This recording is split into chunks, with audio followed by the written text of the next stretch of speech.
So there was nothing about the conditions that had you worried? No, not at all. We were getting a few side-on rolls, and it wasn't like the boat was continuously rolling.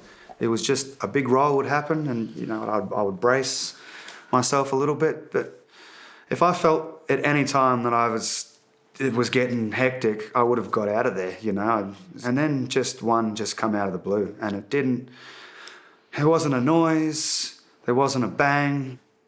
Well, it just did one roll like it was, and just continued to roll.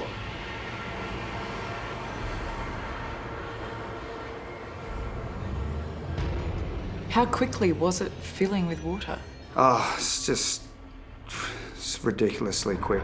I just saw the door to get out, and I just ran and fly kicked the door. My first sense was just to kick the door open, and I just bounced straight off it, because right now that the wheelhouse is probably about 4 or 5 metres underwater.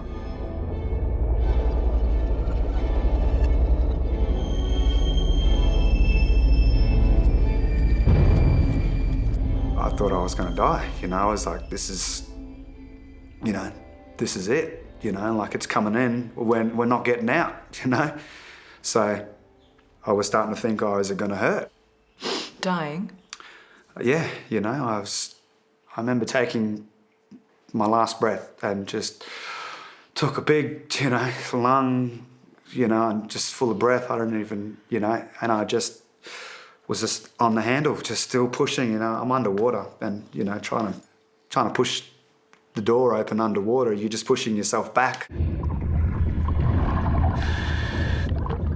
And then I just happened to have my hand at the right spot.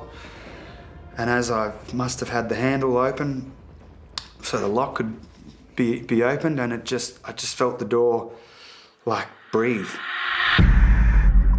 And I just pushed my hand through and just scraped my body out through that little gap. And I was just scrounging, it was bumping into stuff, and it was pitch black, so I was just grabbing on anything I could.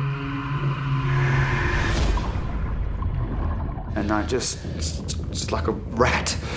And then I surfaced up out of the water, and I just gave the biggest roar of adrenaline.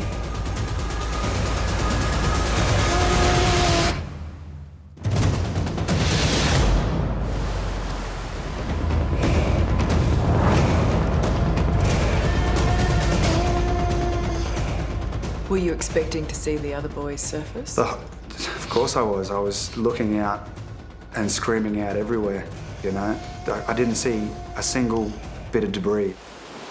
Did you think about going back under? Of course I did. I wanted to go back under, but the boat was completely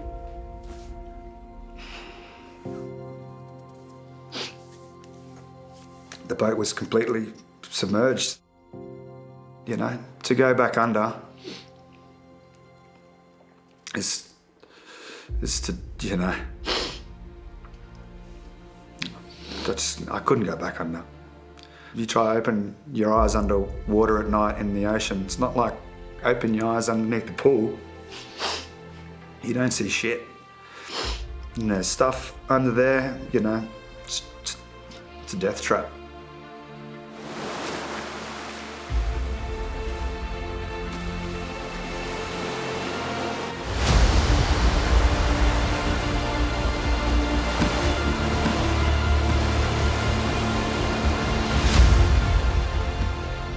I could hear some banging, I just banged, and then instantly I heard banging back, like tapping. It's like someone was tapping, and I knew it was tapping because I banged and they banged straight back, and then I just screamed into the hole like, "Oi!" And then I heard a voice scream straight back. Did they sound panicked? Not at all. They were working on something, they were making efforts. They never stopped making an effort to get out.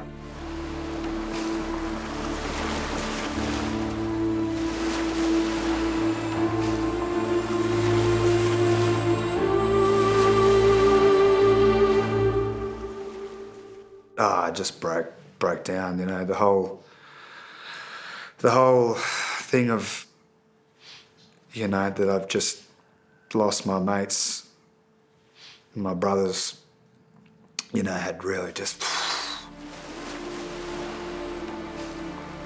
So you're in the middle of the ocean, no life raft. What do you do?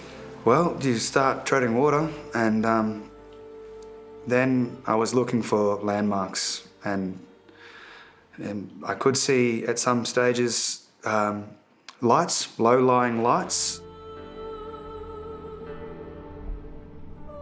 Well, it's only one thing I can do is to keep swimming.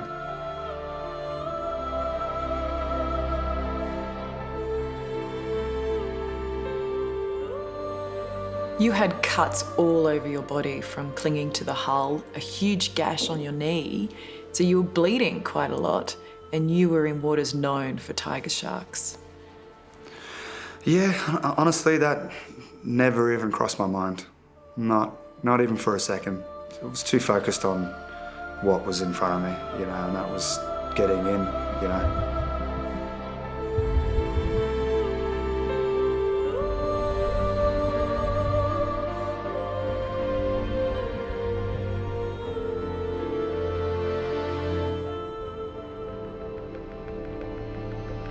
I saw this sailing boat come out, and it was just like, oh, you bastard, you know, just coming out, flashing your flag at me, you know. I was just like, I didn't even think for a second that, like, oh yeah, that's my way out of here or a ticket out of here. I just kept swimming.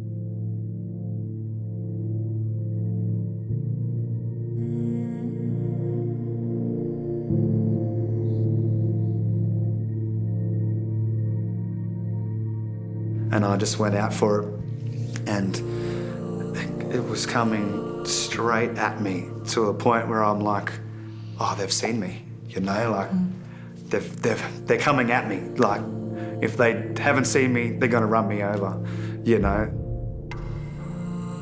It got so close to where I could see them. I could see the people on the boat, and when I saw them, I could see that all their heads were turned away, and it was coming past, and they were gonna miss me, and I was just, I was screaming and whistling because I can get attention with a whistle, and I was just so angry, screaming like.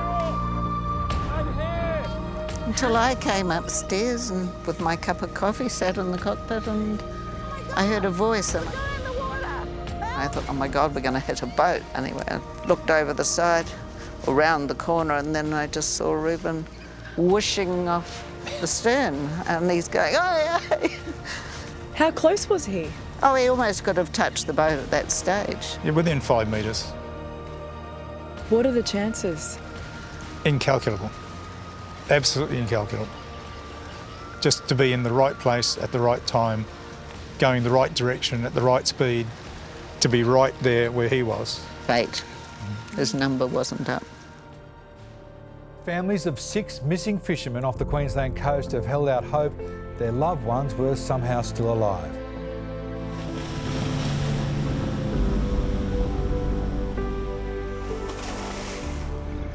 Not only were you working through fridges and food and blankets and mattresses and so on, you had a heap of this fishing twine. It's not a line, actual a thin rope, and it was like a spider's web in there. How difficult would it have been for those boys to get out of the wheelhouse and make their way to the surface? To get out of there, you've got to do that on one breath, and your whole world's just been flipped upside down. That's super tough, and it's incredible. Ruben managed to get out.